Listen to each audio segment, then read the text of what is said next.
Man never made any material as resilient as the human spirit. Bernard Williams. The idea of resilience originates from material science, where it describes the property of a material to resume its original shape after distortion or stress. The word resilience is widely used in business. It can be applied to people, it can be applied to teams, it can be applied to organizations. Resilience has different meanings in different contexts. In fact, resilience is a metaphor. A metaphor is a figure of speech that describes a subject by comparing it to and describing it in terms of another, otherwise unrelated topic. Metaphors can represent experiences more fully as an abstract concept and so enable more effective communication. Metaphors condense information, making things more tangible and easier to work with. The metaphor for an experience has a similar structure to the experience that it represents.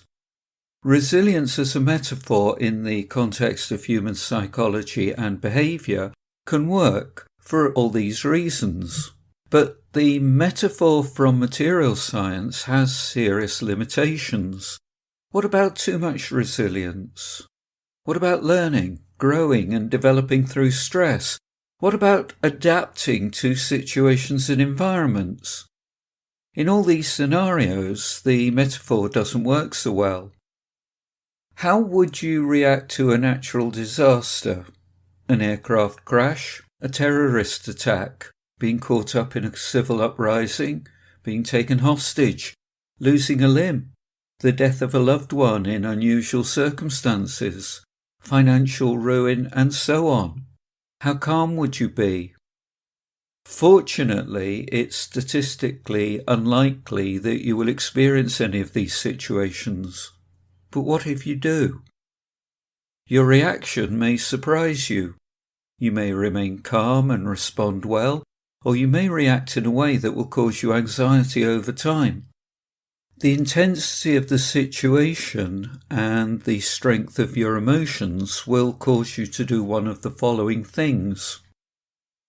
Freeze, where you're unable to take any action at all. Show a fight response, aggressively facing the situation head on.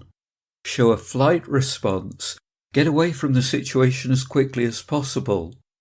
React with an appropriate set of behaviours to deal with the circumstances. You're not going to know how you're going to act until you experience this extreme adversity. Yet, how you react on one occasion will not necessarily determine how you respond if you're faced with another adverse situation. Underpinning your resilience will be your ability to accept the reality of the situation and its meaning to you.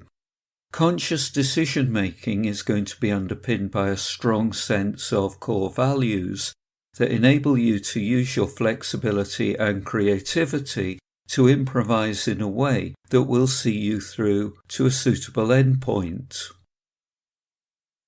So let's look at a meaningful definition of resilience that works in human psychology. If you have good levels of resilience, you possess 3 defining characteristics. Number 1, an ability to accept harsh reality, to take an objective view of the situation without a subjective overview, without denial or without emotion. Number 2, an ability to find meaning in adversity, to build bridges from an ordeal in the present to a fuller, better future. And number 3, an ability to continually improvise, to put resources to unfamiliar uses and imagining possibilities that others just don't see. Fortunately, you can learn to develop all of these characteristics that make up resilience.